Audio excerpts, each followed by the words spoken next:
আসুক না যত বাধা, যত ঝড় সাইক্লোন, রাসূলের পথে মোরা চলবো। ঠিক কিনা বলুন? এ জীবন বাজি রেখে দিনের নিশান মোরা বাংলার আকাশে উড়াবো। মোরা বাতিলের মুখোমুখি দাঁড়িয়ে আল্লাহু আকবার বলবো। আসুক না যত বাধা, যত ঝড় সাইক্লোন, রাসূলের পথে মোরা চলবো।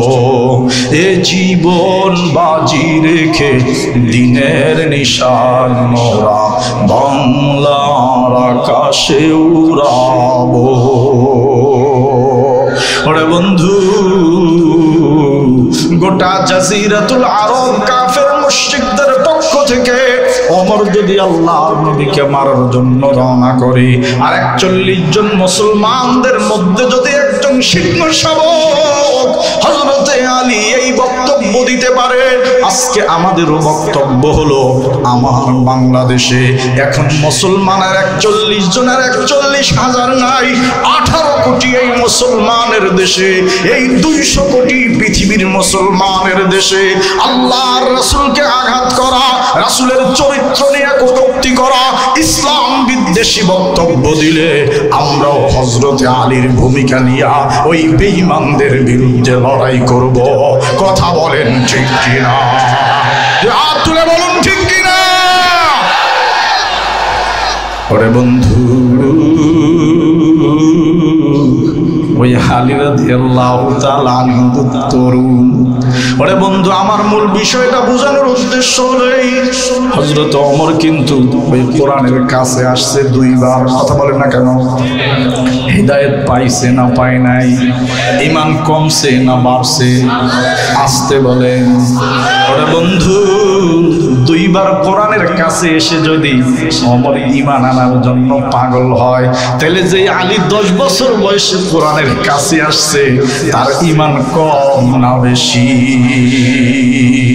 ওরে বন্ধু, এই জন্য আমরা আজকে মাহফিলে আসছি। কোরআনের কতগুলো আয়াত হলো, আবার উলামায়ে কেরাম আসবে, আবার আয়াত বলবে। আমি সব সময় চিন্তা করব কোরআন কোথায় তেলাওয়াত হয়, ওই জায়গায় আমি যাব। আমার ঈমান যদি একটু ঝিমে যায়, ঈমান যদি একটু নুয়ে যায়, ঈমান যদি একটু ঠান্ডা হয়ে যায়, ওই কোরআনের আয়াত ব্যাখ্যা বিশ্লেষণ আর তাফসীর শোনার পর ইনশাআল্লাহুল আজিজ আমার ঈমানও আলীর ঈমানের মতো হবে ইনশাআল্লাহ। এরপরে আল্লাহ বলেন ওয়া আলা রাব্বিহিম ইয়াতাওয়াক্কালুন।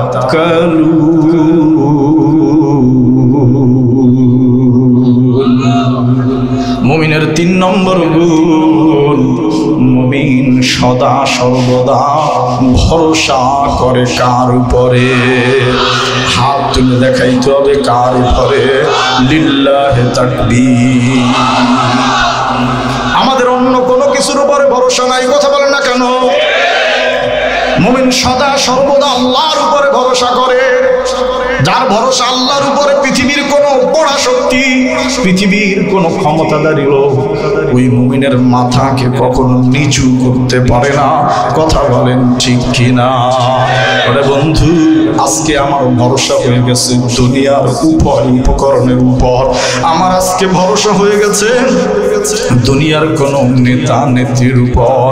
না না না, মুমিন যদি হইতে চাও, আল্লাহ সূরা আনফালে বলে না, মুমিনের 3 নম্বরের গুণ লাগবে। জীবনে যে অবস্থায় থাকুক না কেন, যে হালত আসুক না কেন, ভরসা হবে একমাত্র কার উপরে? এই ভরসা যদি তুমি রাখতে পারো, তাইলে বোঝা যাবে তোমার মধ্যে ঈমান আছে। আল্লাহ পাক রব্বুল আলামিন কোরআনে কারিমার মধ্যে সূরাতুল আনফালের 2য় আয়াতে আল্লাহ বলে, দেখো মুমিনের 5টা গুণের সাথে কোনো মিল পাওয়া যায়নি। যদি এই 5টা গুণের সাথে তোমার মিল থাকে তাহলে তুমি ক্ষমা আর পুরস্কার পেয়ে যাবে। আর যদি দেখো এই 5 গুণের কোনো গুণ তোমার মাঝে ঘাটতি আছে, তাহলে আজকে জানার পর ওই গুণগুলো তুমি তোমার মাঝে অর্জন করে না। এবার আল্লাহ বলে শোনো, ইন্নামাল মুমিনুনা আল্লাযীনা ইযা যুকিরাল্লাহ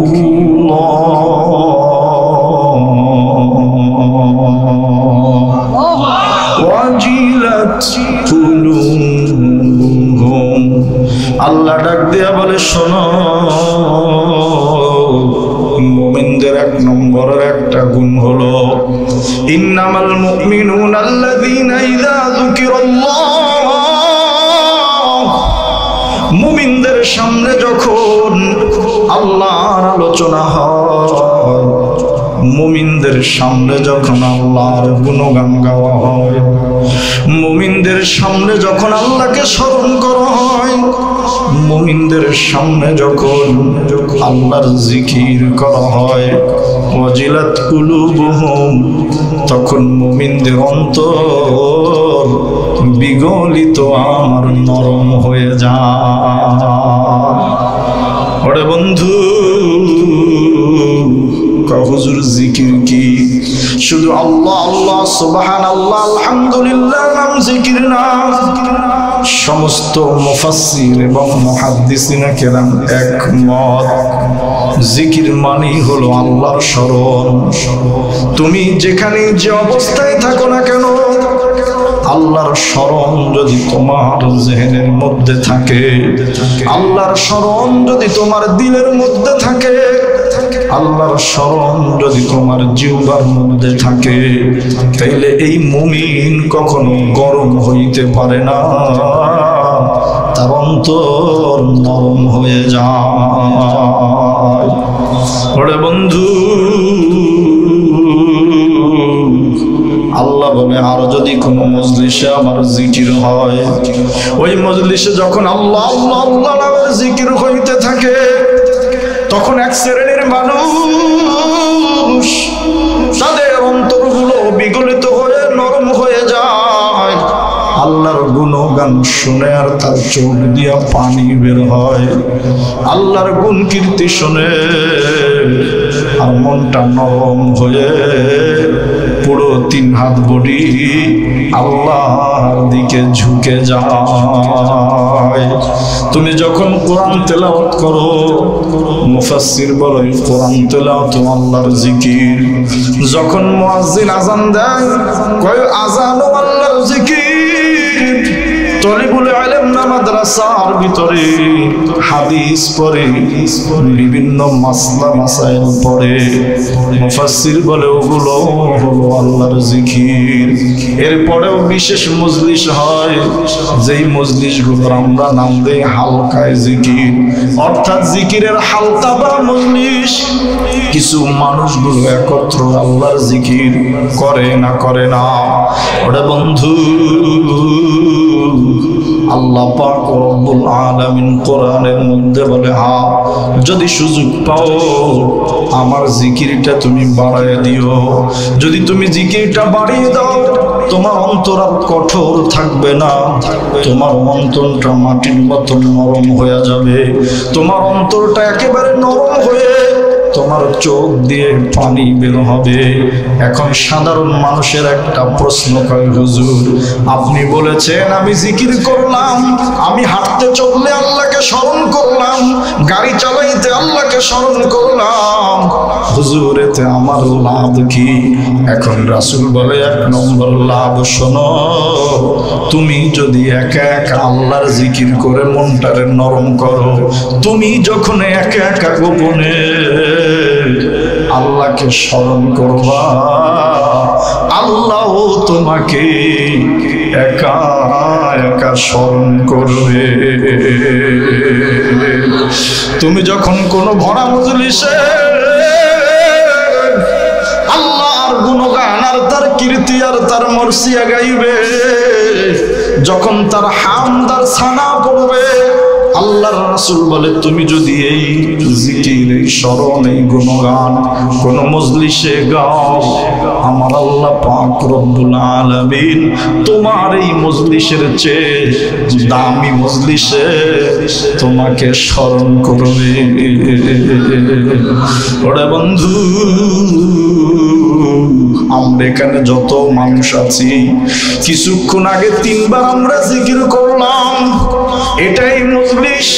এখানে সর্বোচ্চ চেয়ারম্যান পর্যায়ের লোক থাকতে পারে, সর্বোচ্চ কোন কোম্পানির বড় এমডি, জিএম বা সভাপতি থাকতে পারে। তুমি কোন মজলিসে আল্লাহকে স্মরণ করেছো? আল্লাহর রাসূল বলে এই স্মরণের কারণে আল্লাহ পাক রব্বুল আলামিন এর চেয়েও দামি মজলিস ফেরেশতাদের মজলিসে তোমাকে স্মরণ করেছে। বুঝলাম হুজুর, এখন আমি একা কি করলাম? আল্লাহ আমারে একা কি স্মরণ করলো? হুজুর আমি মজলিসে করলাম, আল্লাহ আমাকে এর চেয়ে দামি মজলিসে স্মরণ করলো, এরপরে আমার লাভ কি? রাসূল বলে লাভ হলো তুমি তো স্মরণ করে ঘুমায়া গেছো, তুমি তো স্মরণ করে অন্য মনস্ক হয়ে গেছো। আল্লাহ পাক রব্বুল আলামিন এর চেয়ে দামি মজলিসে স্মরণ করে এরপরে সমস্ত জীব, জানোয়ার, জন্তু, পৃথিবীর সমস্ত মাখলুককে আল্লাহ আবার সাথে সাথে ঘোষণা দিয়ে দিয়েছে, শোনো শোনো, ওই যে আমার আব্দুল করিম বান্দা, ওই যে আমার বান্দি আয়েশা খাদিজা আমাকে একাকী স্মরণ করেছে, বড় মজলিসে স্মরণ করেছে, আমি আল্লাহ তার প্রতি খুশি হয়ে গেছি। সুতরাং হে আমার মাখলুক, তোমরা তারে চিনে নাও, আমি আল্লাহ তার প্রতি খুশি হয়ে গেছি। খুশি হয়ে লাভ কি? এখন সে আর তার নিজের মধ্যে নাই, সেই পুরো 3 হাত বডি আমি আল্লাহর কুদরতি বডিতে পরিণত হয়ে গেছে। আল্লাহর রাসূল কয় এখন ওই বান্দার হাত আর তার হাত নাই, তার ওই হাত আল্লাহর কুদরতি হাতে পরিণত হয়ে গেছে। কয় তার ওই জিহ্বা এখন আর সাধারণ জিহ্বা নাই, আল্লাহর কুদরতি জিহ্বায় পরিণত হয়ে গেছে। তার দৃষ্টি এখন সাধারণ দৃষ্টি নাই, তার হাতে সাধারণ কোন হাত নাই, ওই হাতে আল্লাহর কুদরত, রহমতের দৃষ্টি পড়ে গেছে। ফলে আর সে সাধারণ মানুষ নাই, অসাধারণ মানুষ হয়ে গেছে। এখন অন্যর হাত দিয়া এর ব্যথাটা ধরলে ভালো হয় না, ওই আল্লাহওয়ালা যার হাত আল্লাহর কুদরতি হাতে পরিণত হয়ে গেছে, ওই হাত দিয়ে একজনকে ধরলে সে শান্তি অনুভব করে। 100 মানুষ মিলে ফু দেয়, এই পানিতে তখন কোনো কাজ হয় না, কিন্তু ওই জাকের, যার জিহ্বাটা আল্লাহর জিকির দিয়া ভিজানো, যার জিহ্বা আল্লাহর কুদরতি জিহ্বায় পরিণত হয়ে গেছে, সে শুধু একটা গ্লাস নিয়ে পানিতে ফু দিয়েছে, ওই পানি যখন রোগীকে খাওয়াইয়া দেয়, ওই বুজুর্গের ফুতে ওই রোগী ভালো হয়ে যায়। গতকালকে ময়মনসিংহ সদরে মাহফিল, 50 বিঘা জমি দিয়ে গেছে এক লোক। হুজুর কমপক্ষে 10 হাত ছিল গর্ত মেইন রোড থেকে, নাম বলবো না, এখনো বুজুর্গ বেঁচে আছে। হুজুর 5 বছর আগে ওই বুজুর্গকে আমরা এখানে এনেছি। হুজুর আমাদের এই জমিটা দিয়ে গেছে আমাদের দাদা, আমরা একটা মাদ্রাসা করব, কিন্তু এত বড় জায়গায় মাটি ফালানোর টাকা নাই। হুজুর কেমনে কি করব? আল্লাহু আকবার। একদম তাগড়া যুবক আমাকে কালকে কয় হুজুর, ওই বড় হুজুর আসছে, রাস্তার এক পাশ থেকে 1 খাবলা মাটি এই হাত দিয়ে উঠেছে, 1 খাবলা। 5 বছরে জায়গা ভরে গিয়া একতলা বিল্ডিং কমপ্লিট হয়ে গেছে। ওরে বন্ধু हकीकत से तू दुनिया बेखबर है दुनिया की नुमाइश पर नजर है তোমার তো সব নজর হইল দুনিয়ার দিকে তুমি মনে করো ডক্টরি রোগীকে ভালো করে না এখনো পর্যন্ত এই পৃথিবীতে এমন আল্লাহর ওলি আছে যাদের এই জবান আর এই জিহ্বা আর এই থুথু পৃথিবীর সবচেয়ে বড় মেডিসিনের চেয়েও বেশি কাজ করে হযরত থানবী রাহমাতুল্লাহ আলাইহি এর ব্যাখ্যা করতে গিয়া তার মালফুজাতের মধ্যে কয় শোনো আমার পাশের বাড়ি ওলামায়ে কেরাম অনেকেই জানে একটা লোক ছিল নাম হলো আব্দুল আজিজ তবে ওই লোকটার একটা গুণ হলো সে সকালবেলা বিলে যায় খেতে যায় আল্লাহু আকবার তার জবানটা আল্লাহর জিকির দ্বারা পরিপূর্ণ থাকে হযরত থানবী রাহমাতুল্লাহ আলাইহি বলেন তার নাম হলো আব্দুল আজিজ আমার সাথে তার খুব সুসম্পর্ক যেখানেই যায় আল্লাহর জিকির সব সময় আল্লাহকে স্মরণ করে 5 ওয়াক্ত নামাজ পড়ে হারামের পথে যায় না মানুষের সাথে মুস্কি হেসে দিয়ে চলে আসর নামাজের পরে কোন এক কাজে বের হয়েছে নামাজটা শেষ করে গ্রামের কাদাওয়ালা রাস্তা দিয়া যায় মনের ভিতরে আল্লাহর জিকির আর ঠোঁটের ভিতরে আল্লাহর জিকির হযরতে থানবী রাহমাতুল্লাহ আলাইহি বলেন বিকাল বেলা হালকা বৃষ্টি গ্রামের কাদা মাখা রাস্তা বৃষ্টির পানিতে বিভিন্ন জায়গায় পানি জমে গেছে আল্লাহু আকবার ওই বুজুর্গ আব্দুল আজিজ রাস্তা দিয়া যায় এক পাশ দিয়া হাঁটে কোন দিকে কোনো হুঁশ নাই যে কাজের জন্য রওনা করেছে হাঁটতেছে আর আল্লাহ জিকির করতেছে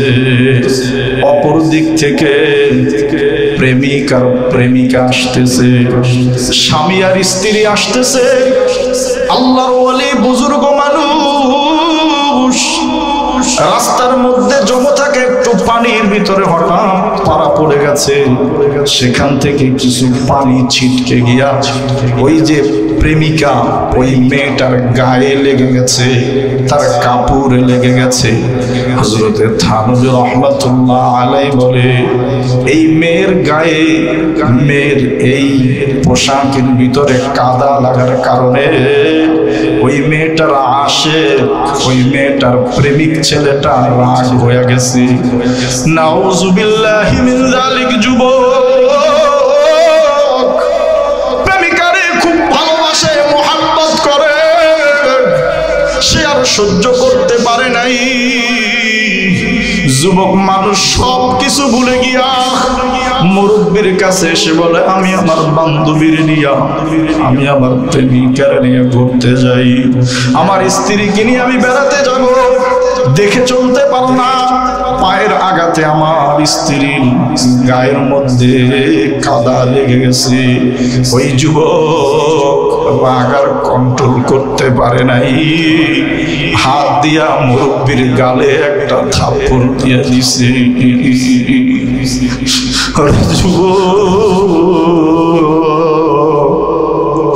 কেমনে তোমারে বুঝাই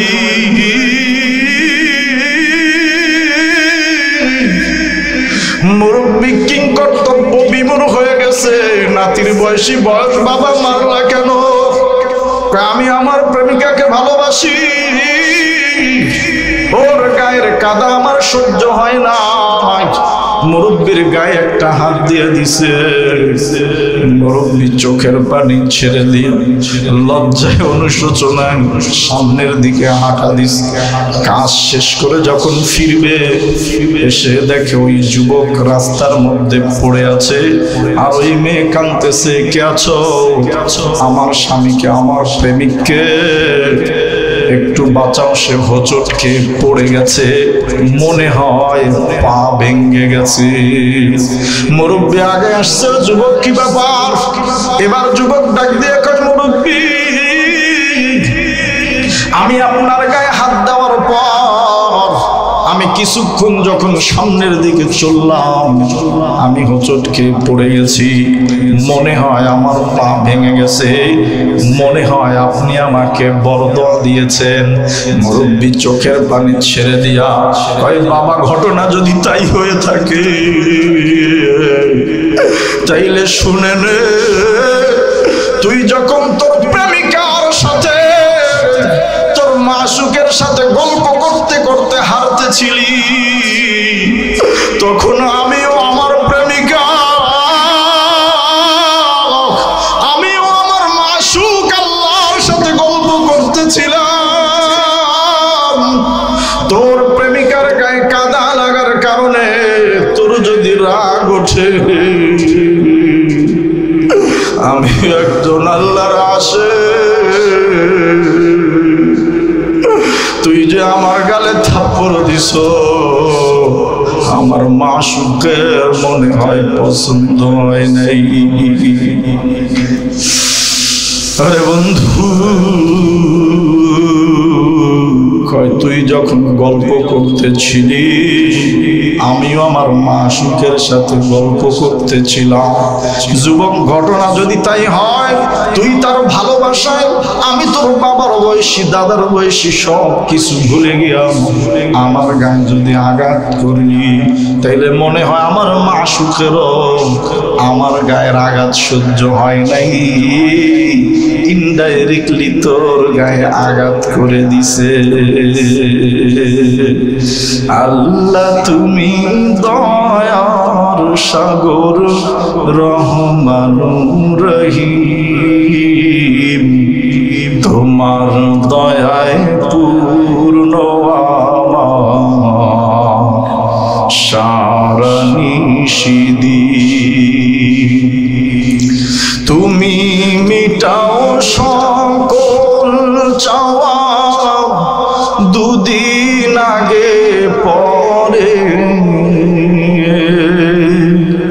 তোমার কাছেই সকল পাওয়া, সবই তোমার তরে, তোমার পথে চললে জানি আসবে যে সুদিন, তোমার দয়ায় পূর্ণ আমার সারা নিশিদিন।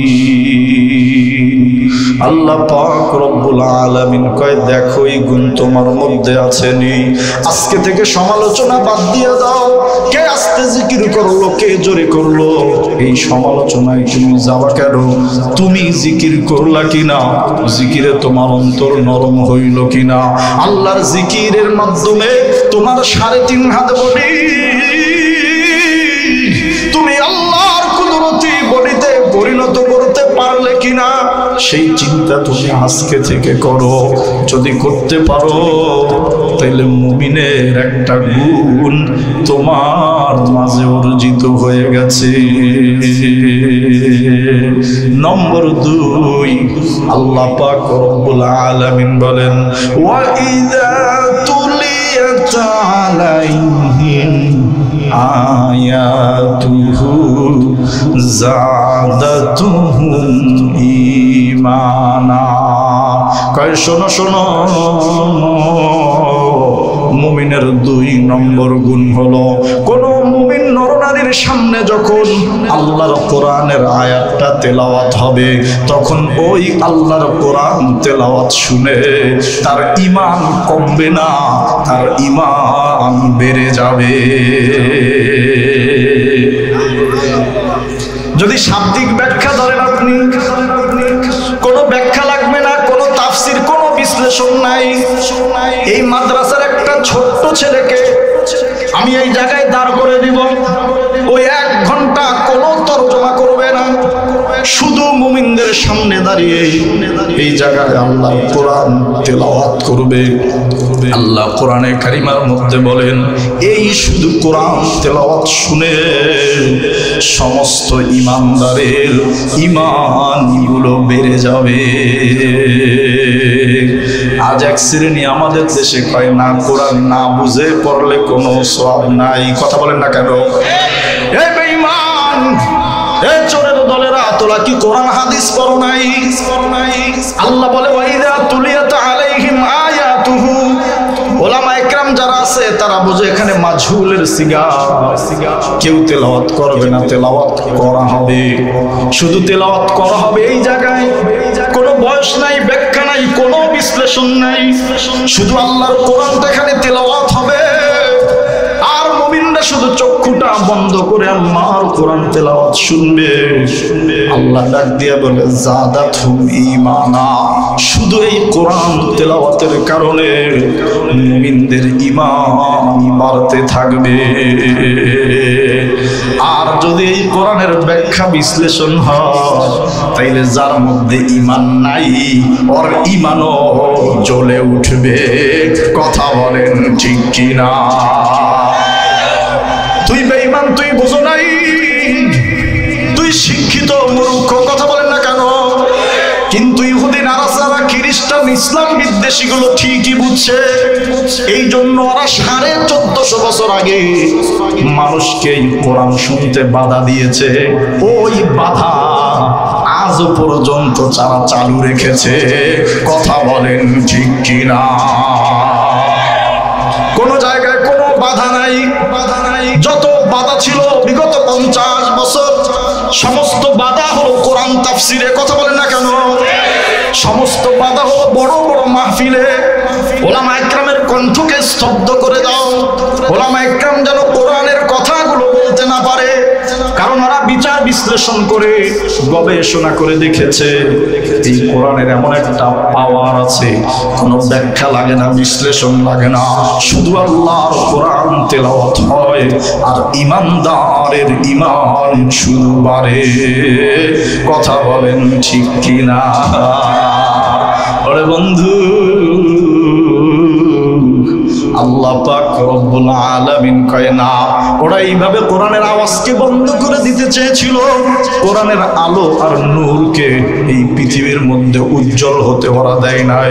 কিন্তু আমি আল্লাহ পাক রব্বুল আলামিন ওদের সমস্ত মুখে চুনকালি দিয়া কোরআনের নূর তামাম পৃথিবীতে আলো ছড়িয়ে দিয়েছি। কথা বলেন ঠিক কিনা? ওরে বন্ধু, আল্লাহর রাসূলের উপরে কোরআন নাজিল হলো, অন্তরের কানটা লাগান। এক শ্রেণীর আলেম কি পড়ে তারা লেখাপড়া করলো আমি বুঝি না, এই আয়াতের অর্থ কি তারা জানে না। আল্লাহ এখানে বলছেন যদি শুধু তেলাওয়াত হয়, ঈমানদারের ঈমান আরো বাড়তে থাকবে। আর কোরআনের তেলাওয়াত শুনে মুশরিক বেঈমানদের তাদের আত্মা কেঁপে উঠবে। কথা বলেন ঠিক কিনা? আগে আমরা দেখেছি বিভিন্ন মাহফিলে এরকম লোকজন নিয়ে এসে কয় মাহফিল বন্ধ। কথা বলেন না কেন? মাহফিলে গিয়ে ফিরে আসতে হয়েছে, দুঃখ লাগে, কষ্ট হয়। শেরপুরের সবচেয়ে বড় মাদ্রাসা জামালপুরের জামিয়া হোসাইন, শেখুল হাদিস সাহেবের সাথে আমার গত সপ্তাহে মাহফিল ছিল। হুজুর স্টেজে উঠে কোনো ভূমিকা ছাড়াই দেখলাম কাঁদলেন 5 মিনিট। আমি ছিলাম বাইরে, কাঁদে। হুজুর বলছে, আমি জামিয়া হোসাইনিয়ায় বুখারী পড়াই, জীবনে কাউকে কোনোদিন আঘাত তো দূরের কথা, গায়ে হাত দেওয়া তো দূরের কথা, মুখ দিয়েও কাউকে আঘাত করি নাই। এই আমাকে পর্যন্ত একটা আর দুইটা না 5-6টা মাহফিলে আমি স্টেজে যাওয়ার পর আমাকে নামিয়ে দেওয়া হচ্ছে। আরে বন্ধু, কারণ কি? এরা কারা? কোরআন খুলে দেখলাম এরা হলো আল্লাহ পাক রব্বুল আলামিন বলে, শোনো, ওয়াকালাল্লাযীনা কাফারু লা তাসমাউ লিহাযাল কুরআন ওয়ালগাউ ফীহি লাআল্লাকুম তাগলিবুন।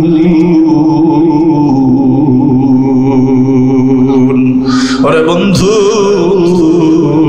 ফতোয়া দিবেন আপনারা, আমি শুধু তরজমা করব।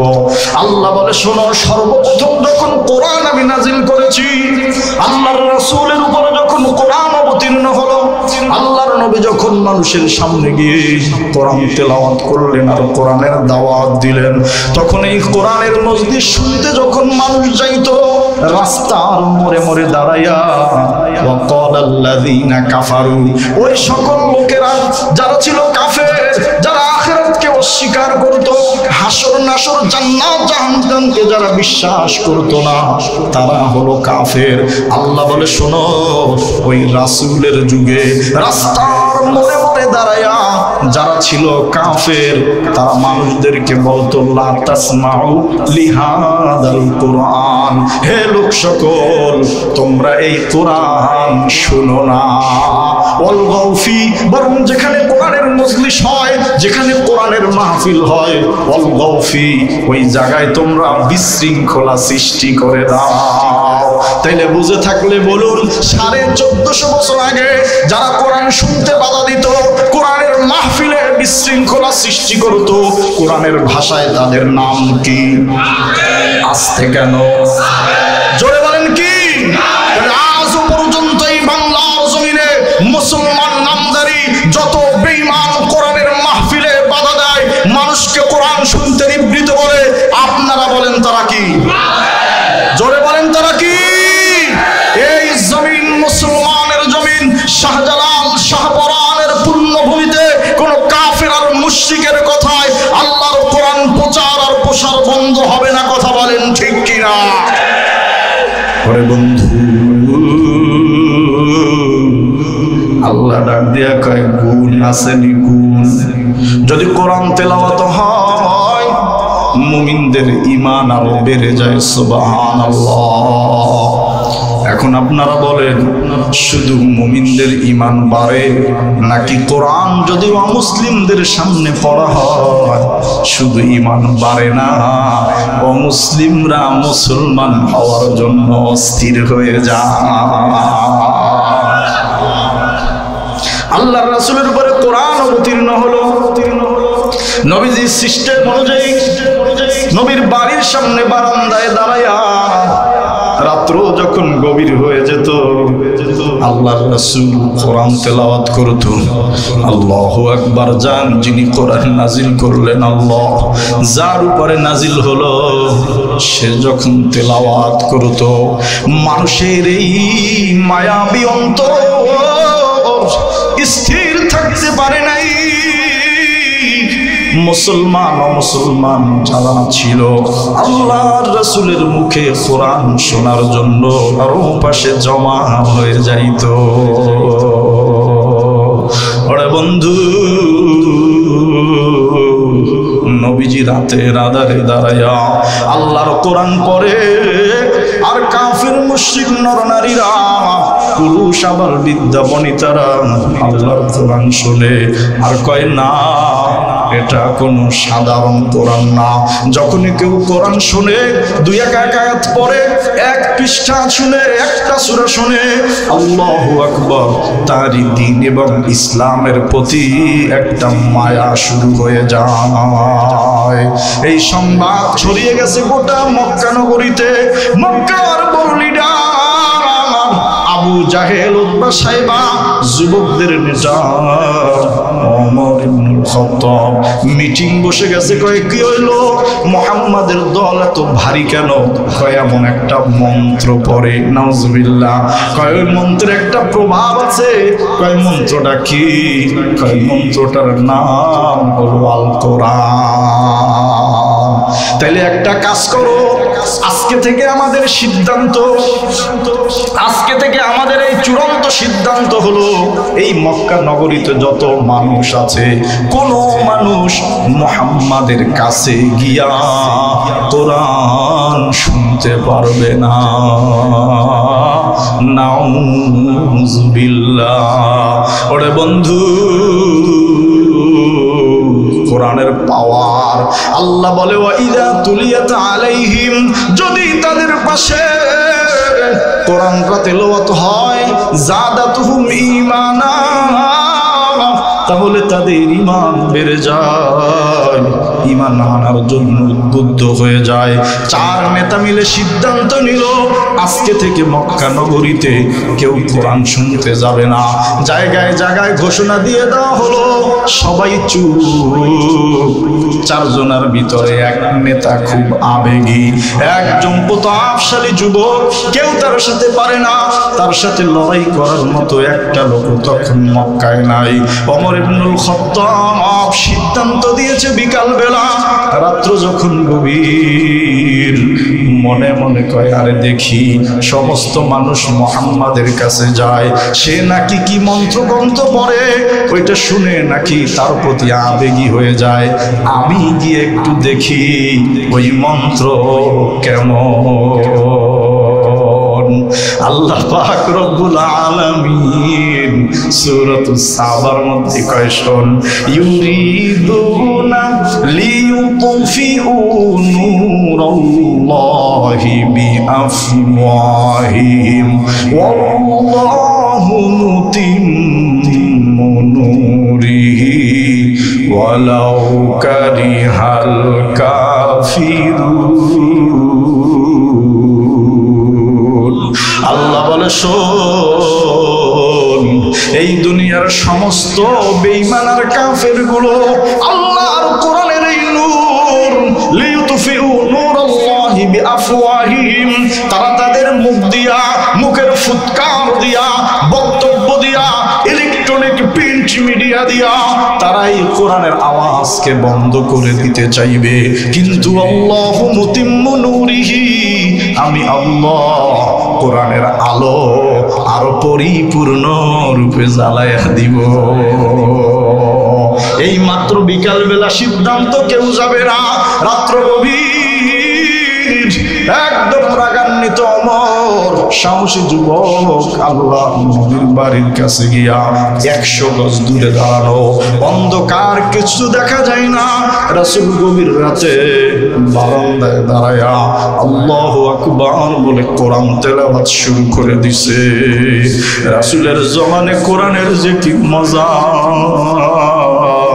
والشمس وضحاها والقمر إذا تلاها إذا السماء انشقت وأذنت لربها وحقت الرحمن علم القرآن। যেই জায়গা দিয়া রাসূল পড়ে ওমর বিস্মিত হয়ে বলে, এত সুন্দর কবিতা তো আর কোনোদিন শুনি নাই। মনে হয় মুহাম্মদ কোন কবির কাছ থেকে কবিতা শিখেছে, এটা মনে হয় কোন কবির কবিতা। 100 গজ দূরে দাঁড়ানো ওমর ইমানের দৌলত পাই নাই, নবী তেলাওয়াত করে আর শুনতেছে, আর মনে মনে ভাবে, কই মুহাম্মদ তো কোনো জায়গায় লেখাপড়া করে নাই, তাহলে মনে হয় এটা কোন কবির কবিতা, মুখস্থ করে এরপরে মানুষকে শোনায়। আল্লাহর রাসূল নামাজের মধ্যে ওমরের প্রশ্নের জবাব দেয়, কয় না, ওয়ামা হুয়া বিকৌলি শাইরিন কলিলাম মা তুমিনুন। আল্লাহর নবী নামাজে কয়, না না, এটা কোনো কবির কবিতা না। এই ফালতু কথা বলে তোরা ঈমান আনস না। ওমরের ভিতরে একটা শর্ট লেগে গেছে, কারেন্টের শর্ট। কি রে, আমি 100 গজ দূরে দাঁড়ানো, কেউ তো জানে না। মনে মনে ভাবছিলাম মনে হয় কবির কবিতা। মুহাম্মদ নামাজে কয়, না, এটা কবির কবিতা না। এই সব কথা বলে তোরা ঈমান আনতে চাস না। ওমরের ভিতরে একটা শর্ট লেগে গেছে। এখন কয়, তাহলে মুহাম্মদ মনে হয় গণক হয়ে গেছে, মানুষের মনের কথা মনে হয় বলতে পারে। আল্লাহর রাসূল নামাজে কয়, না, ওমা হুয়া বিকৌলি কাহিনিন কলিলাম মা তাযাক্কারুন। না না না, এটা কোনো গণকের কথাও না। এই সব কথা বলে তোরা খুব কমই উপদেশ গ্রহণ করে থাকো। ওমরের পশমগুলা দাঁড়ায় গেছে মানে কি 100 গজ দূরে দাঁড়ায়া রাতের আধারে মনে মনে যা ভাবি, মুহাম্মদ জবাব দিয়ে যায়, এটা যদি কবির কবিতা না হবে, যদি গণকের কথা না হবে, তাহলে এটা কি? আল্লাহর রাসূল নামাজের মধ্যে কয়, শোন, তানজিলুম মির রাব্বিল আলামিন।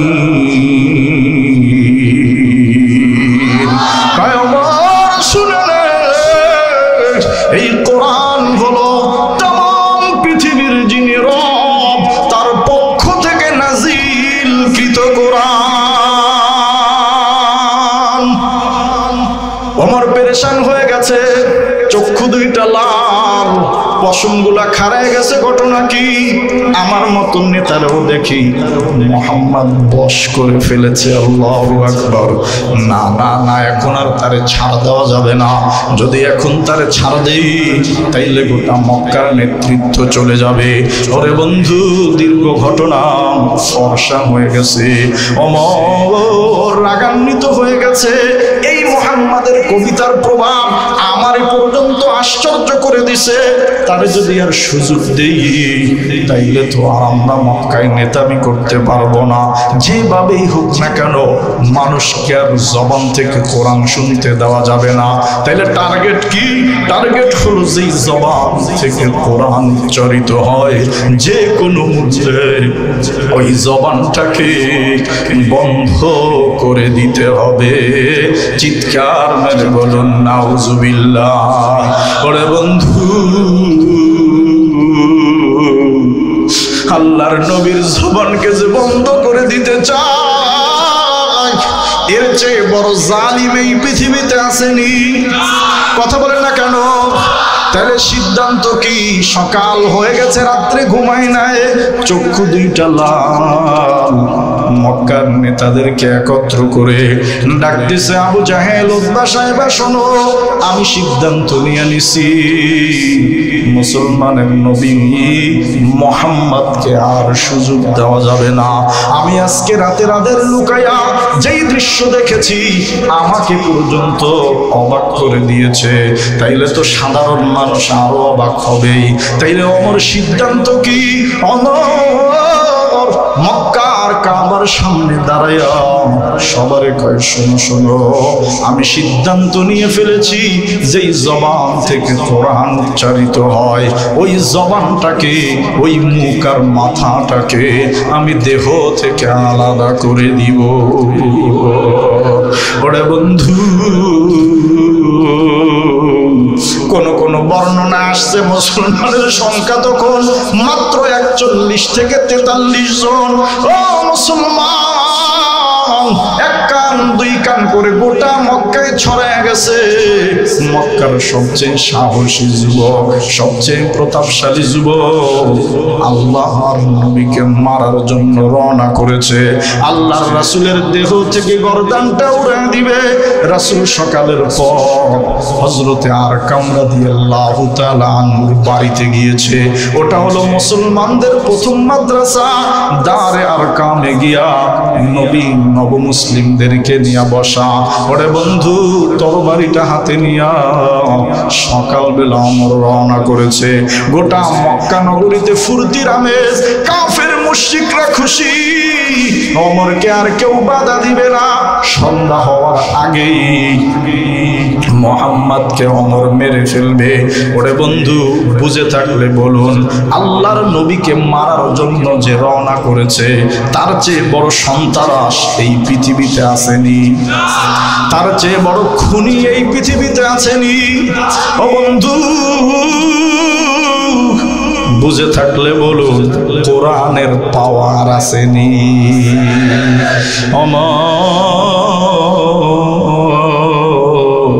তরবারিটা হাতে নিয়ে রওনা। গোটা মক্কায় খুশির আমেজ, মুহাম্মদ আজকে শেষ। আল্লাহর নবী দারে আরকামে এক কান দুই কান করে রাসূলের কানে পৌঁছে গেছে, ওমর আসতেছে আল্লাহ নবীকে হত্যা করার জন্য। সকালবেলা রওনা করেছে, রাস্তার মধ্যে নবমুসলিম একজন সাহাবীর সাথে দেখা। ওমর এত রাগান্বিত হয়ে কোথায় যাও? তো আমি সিদ্ধান্ত নিয়েছি মুহাম্মদকে যেই জায়গায় পাবো তাকে আজকে আমি হত্যা করব। ওই সাহাবী ডাক দিয়ে কয়, ওমর রাসূলকে মারার আগে নিজের ঘর আগে সামলা।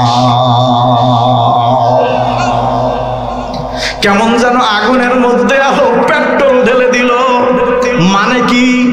কয় তুমি মুহাম্মদকে মারতে যাওয়ার আগে তোমার বোন ফাতেমা, ভগ্নিপতি আবু সাঈদ এদের ঘরের মধ্যে যাও, গিয়া দেখো ওরাও গোপনে কালিমা পড়ে মুসলমান হয়ে গেছে। রাগান্বিত ওমর অগ্নিগর্ভ ধারণ করে বোনের বাড়িতে গিয়া হাজির, দেখে ভিতর থেকে গুনগুন করে আল্লাহর কোরআন তেলাওয়াতের আওয়াজ শোনা যায়। ওমরের রাগ আর সহ্য হয় নাই, লাঠি দিয়ে দরজাটা ভেঙে যখন ঘরের ভিতরে ঢুকে গিয়ে দেখে বোন আর ভগ্নিপতি চামড়ায় লেখা কোরআনের কিছু আয়াত পড়তেছে। রাগান্বিত ওমর ভগ্নিপতি সাঈদের কলার ধরে একের পর এক আঘাত, যখন চূড়ান্ত আঘাত করতে যাবে, ও বন্ধু বোন ফাতেমা এসে ওমরের হাতটা ধরে ফেলছে, ডাক দিয়া বলে, ভাইজান এতক্ষণ পর্যন্ত আমার স্বামীর গায়ে আঘাত করেছেন, আমি আপনার ভাই বলে কিচ্ছু বলি নেই, আর একটা আঘাত যদি আমার স্বামীর গায়ে হয় আমি ভুলে যাব আপনি আমার ভাই। সিরাতের কিতাবের মধ্যে লেখা ওমরের রাগ বেড়ে গেছে। বোনকে যখন একটা ধাক্কা দিল, খাটিয়ার সাথে পড়ে বোনের মাথাটা ফেটে গেছে। ওরে বন্ধু ওমর তাকায় দেখে বোনের কপাল দিয়ে রক্ত বের হয়। এই পৃথিবীর মধ্যে যত ভাই যতই খারাপ হোক, বোনের কপালের রক্ত পৃথিবীর কোনো ভাইয়ের সহ্য হয় না। ওমরের রাগ আর রাগ নাই, বোনের কপালে রক্ত দেখা ওমর ভগ্নিপতির ছেড়ে দিয়া বোনের মাথায় হাত দিয়া চোখের পানি ছেড়ে দিছে। আরে কোনদিন তোর গায়ে তো হাত তোলা দূরের কথা, তোরে আজ পর্যন্ত কোনদিন রাগ করি নাই।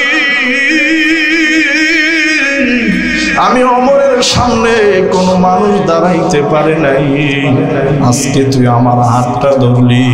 বোন ডাক দিয়া কয়, না, যতক্ষণ পর্যন্ত তুমি স্বাভাবিক ছিলা আমি ভাই বলে তোমারে সম্মান করেছি, কিন্তু যখন আমার মুসলিম স্বামীর গায়ে তুমি চূড়ান্ত আঘাত করতে যাবা আমি স্ত্রী হিসাবে সহ্য হয় নাই। ওরে বন্ধু আল্লাহু আকবার। বোনের মাথার পট্টিটা দিয়া ওমরের চোখে পানি, বোন আমার ভুল হয়ে গেছে। ভগ্নিপতি সাঈদ, বাবা ভাই তুমি ভালো ছেলে, আমার ভুল হয়ে গেছে, আমি এখন রাগান্বিত হয়ে মারলাম। কি পড়তেছিলা আমার একটু দেখায় দাও। চামড়ায় লেখা কোরআনের আয়াত। ওমর বুঝমান আরব ভাষাভাষী লোক, আরবি পড়তে জানে। কোরআনটা আগায় দিল, দেখে ওখানে লেখা তাহা মা আনজালনা আলাইকাল কুরআনা লিতাশকা। ওমর একবার কোরআনের আয়াতের দিকে তাকা আর চোখের পানি ছেড়ে দিয়া কান্দে।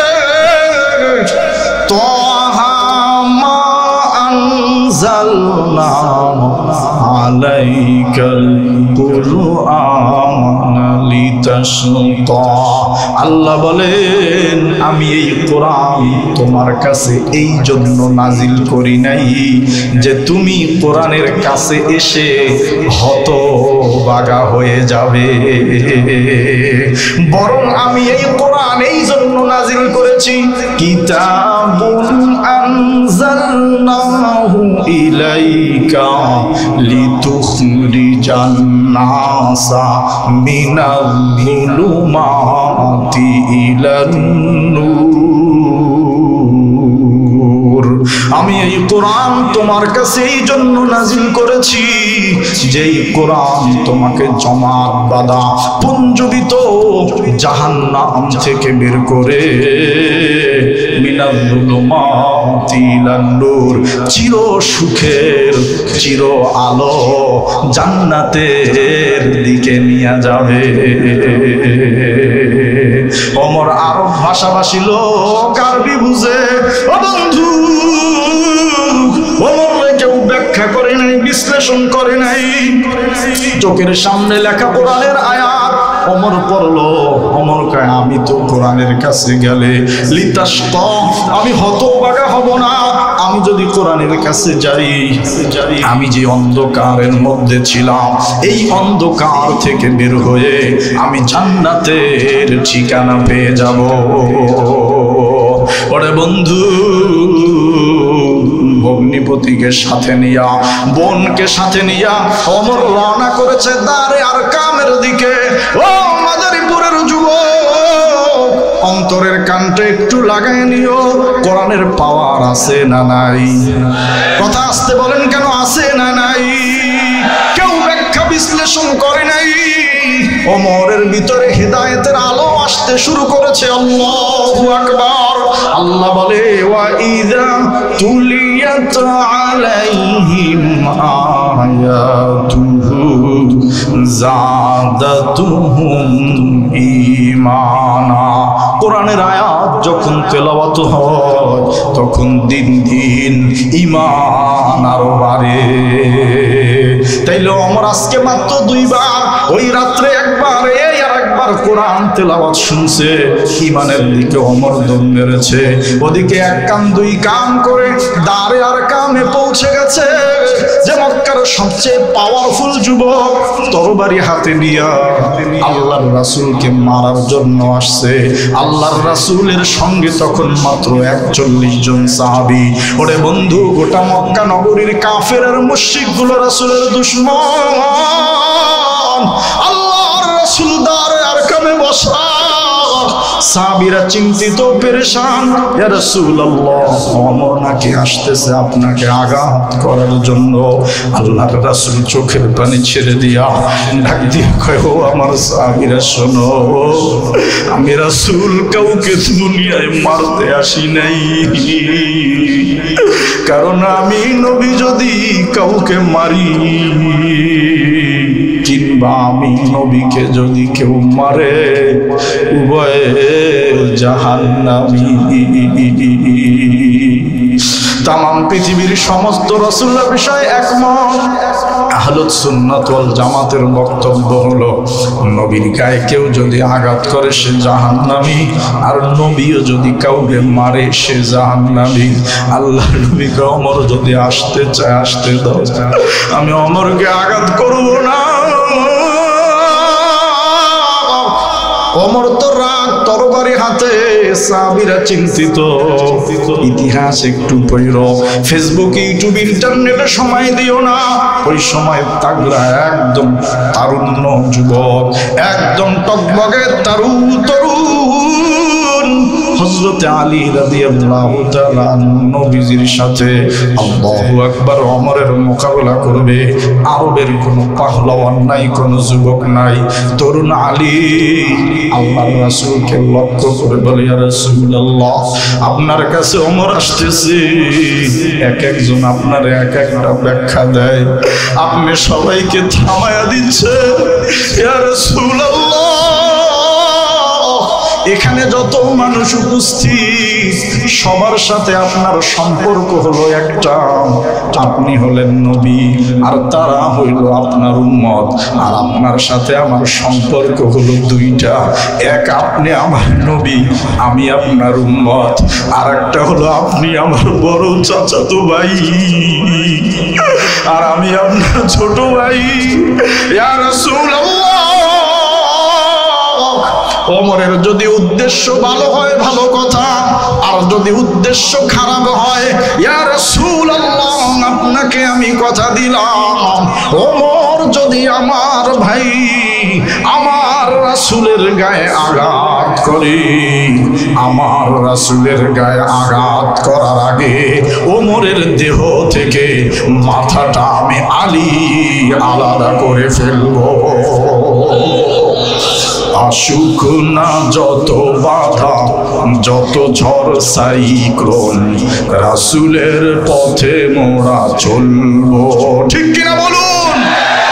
এ জীবন বাজি রেখে দিনের নিশান মোরা বাংলার আকাশে উড়াবো। মোরা বাতিলের মুখোমুখি দাঁড়িয়ে আল্লাহু আকবার বলবো। আসুক না যত বাধা, যত ঝড় সাইক্লোন, রাসূলের পথে মোরা চলবো। এ জীবন বাজি রেখে দিনের নিশান মোরা বাংলার আকাশে উড়াবো। ওরে বন্ধু, গোটা জাজিরাতুল আরব কাফের মুশরিকদের পক্ষ থেকে ওমর যদি আল্লাহর নবীকে মারার জন্য রওনা করে, আর 41 জন মুসলমানদের মধ্যে যদি একজন সিংহ শাবক হযরতে আলী এই বক্তব্য দিতে পারে, আজকে আমাদেরও বক্তব্য হলো আমার বাংলাদেশে এখন মুসলমানের 41 জনের 41,000 নাই, 18 কোটি এই মুসলমানের দেশে, এই 200 কোটি পৃথিবীর মুসলমানের দেশে আল্লাহর রাসূলকে আঘাত করা, রাসূলের চরিত্র নিয়ে কটূক্তি করা, ইসলাম বিদ্বেষী বক্তব্য দিলে আমরাও হযরতে আলীর ভূমিকা নিয়ে ওই বেঈমানদের বিরুদ্ধে লড়াই করব। কথা বলেন ঠিক কিনা? হাত তুলে বলুন ঠিক কিনা? ওরে বন্ধু, ওই আলী রাদিয়াল্লাহু তাআলা আনহু তরুণ। ওরে বন্ধু, আমার মূল বিষয়টা বোঝানোর উদ্দেশ্য হলো এই, হযরত ওমর কিন্তু ওই কোরআনের কাছে আসছে 2 বার। কথা বলেন না কেন? হিদায়াত পাইছে না পায় নাই? ঈমান কমছে না বাড়ছে? আসতে বলেন। ওরে বন্ধু, 2 বার কোরআনের কাছে এসে যদি ওমর ঈমান আনার জন্য পাগল হয়, তাহলে যে আলী 10 বছর বয়সে কোরআনের কাছে আসছে তার ঈমান কম না বেশি? ওরে বন্ধু, এই জন্য আমরা আজকে মাহফিলে আসছি। কোরআনের কতগুলো আয়াত হলো, আবার উলামায়ে কিরাম আসবে, আবার আয়াত বলবে। আমি সব সময় চিন্তা করব কোরআন কোথায় তেলাওয়াত হয়, ওই জায়গায় আমি যাব। আমার ঈমান যদি একটু ঝিমে যায়, ঈমান যদি একটু নুয়ে যায়, ঈমান যদি একটু ঠান্ডা হয়ে যায়, ওই কোরআনের আয়াত ব্যাখ্যা বিশ্লেষণ আর তাফসীর শোনার পর ইনশাআল্লাহুল আজিজ আমার ঈমানও আলীর ঈমানের মতো হবে ইনশাআল্লাহ। এরপরে আল্লাহ বলেন ওয়ালা রাব্বিহিম ইয়াতাওয়াক্কালুন।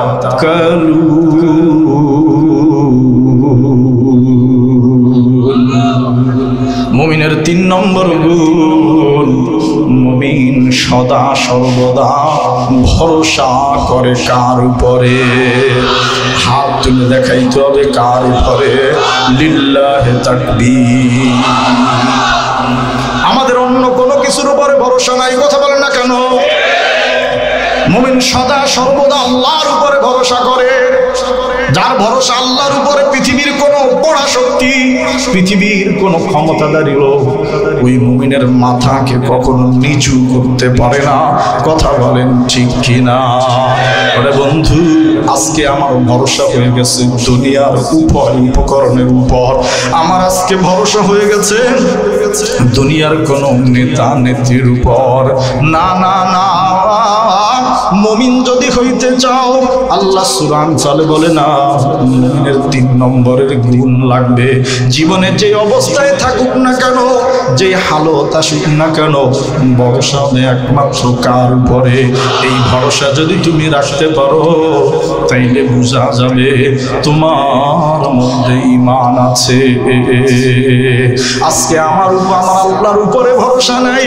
এই জন্য আজকে যদি একটু সমস্যা হয়, আর্থিক একটু সমস্যার মধ্যে পড়লাম, 2-1 দিন চলতে একটু কষ্ট হয়, একটা সপ্তাহের জন্য সুদ নিতে 1 বিন্দু পরিমাণ দেরি করি না। কথা বলেন ঠিক কিনা? একদিন একটা ফোন আসছে আমার কাছে, হুজুর 5000 টাকা নেব 1 সপ্তাহের জন্য। এই 1 সপ্তাহ পরে আমার তারে 6000 টাকা দিতে হবে। বুঝেন আমার কথা? হুজুর এই যে 6000 টাকা দিব, 1000 টাকা জায়েজ আছে নি দেওয়া? তো আমি অবাক হয়ে গেলাম। আমি বললাম মাসআলা পরে বলি, মাত্র 5,000 টাকার ক্রাইসিসে আপনি পড়েছেন, 5,000 টাকা মাত্র প্রয়োজন। এই 5,000 টাকার জন্য অবশ্যই কারো কাছে চেয়েছে। সে বলছে তুমি যদি 1 সপ্তাহ পরে 5,000-এ কয় হাজার টাকা দিবে? কথা বলেন না কেন? তাইলে আমি তোমার টাকাটা দিতে পারি। নাউজুবিল্লাহ বলেন। ওরে বন্ধু, এই আমাদের চরিত্র আছে না নাই? ওরে বন্ধু, এটা তো একটা মাত্র দিক বললাম। তোমার আল্লাহর উপরে কোনো ভরসা নাই। রিজিক যে আল্লাহ দেয়, এই চিন্তা চেতনা তোমার মাঝে নাই। এই জন্য তুমি ঘুষ, সুদ, হারামের যাইতে তুমি কোনোদিন কোনো ইতস্তবোধ করো নাই, 1 বিন্দু পরিমাণে চিন্তা করো নাই। তোমার রোগ হয়, 1 বিন্দু পরিমাণ চিন্তা করো নাই। পৃথিবীর কোন ডক্টর এই রোগ ভালো করতে পারে না। ভালো করতে পারে কে? না, মানুষের এই ভরসা নাই। এই তোর কি অবস্থা, কেমন আছো? শরীরের মধ্যে একটু জ্বর, কয় যা গিয়া না পা খাইয়া নে। তার মানে এই জ্বর ভালো করে কিসে? আরে না পায়, কথা কয় না। এই অবস্থা না? হ্যাঁ, ঢাকা ভার্সিটিতে লেখাপড়া করে, ঢাকা মেডিকেল কলেজ MBBS শেষ করেছে, রাত্রিকালীন ক্লাস করে 2 বন্ধু ফিরতেছি। বন্ধুর কথায় 2 বন্ধু ঢাকা ভার্সিটিতে, ঢাকা মেডিকেলে পড়ে, রাত্রিকালীন ক্লাস করে রিক্সায় উঠছে। রিক্সায় দুজন কি ডক্টর? MBBS। কি ডক্টর? MBBS। পড়ছে কিসে? রিক্সায়। তো রিক্সা চলতেছে, এক বন্ধু আরেক বন্ধুরে বলছে, দোস্ত শরীরটা একটু ম্যাজ করে, কি যে করি। রিক্সাওয়ালায় গাড্ডারে পাক দিয়ে তার মামা একটা নাপা খাইয়াল। কে কারে বুদ্ধি দিচ্ছে? কয় না আসেনি এই সমস্যা। কথা বলেন না কেন? মুরব্বী আছেন কেমন? আসি ভালো। কেমনে ভালো আছেন? আরে 2 পোলা ইতালিতে। কয় না। কথা বলেন না কেন? ঢাকায় বিশাল দোকানে 30,000 টাকা বেতন পায়, এদিকে মুরব্বীর কপালে সেজদা দিয়ে মনে হয় ঘষে দাগ করে গেছে। আল্লাহ কয় না, ভরসা করবি আল্লাহর উপরে। ভরসা করবি আল্লাহর উপরে। ভরসা করার মতো কয় হুজুর একটা থিওরি দেওয়া যায়নি, কেমন ভরসা আল্লাহর উপরে করব? আল্লাহর রাসূল বলে, শুনলাও আন্নাকুম তাতাওয়াক্কালুনা আলাল্লাহি হাক্কা তাওয়াক্কুলিহি লা রাযাকাকুম কামা ইয়ারযুকুত তুয়ুর তাউদু খিমাসাও ওয়া তারুহু বিতানা। ওরে দুনিয়ার মানুষ, আল্লাহর উপরে কোনো ভরসা তোর নাই। এই জন্য তুই দুনিয়াটাকে সরা জ্ঞান করে মন চাই জিন্দেগি চালাও। রিজকের উপরে ভরসা নাই, হারাম কিছুই বাঁচো না, মন চায় জিন্দেগি তুমি চালাও, অথচ তুমি একটা পাখির দিকে তাকিয়েছো কিনা? ওই পাখির ভরসাটাও তো তোমার মধ্যে নাই। আল্লাহর রাসূল বলে, তুমি যদি ওই পাখির মতো আল্লাহর উপরে ভরসা করতে, তাইলে আল্লাহ পাখিরে যেমন করে খাওয়ায় আল্লাহ তোমাকেও খাওয়াইতো। তাউদু খিমাসা, পাখি সকাল বেলা খালি পেটে বের হয়ে যায়, ওয়াতারুহু বিতানা, সন্ধ্যার সময় ভরা পেটে ফিরে আসে। এরপরেও পাখি আল্লাহকে বাদ দিয়া কোন জায়গায় মাথাটা নত করে নাই।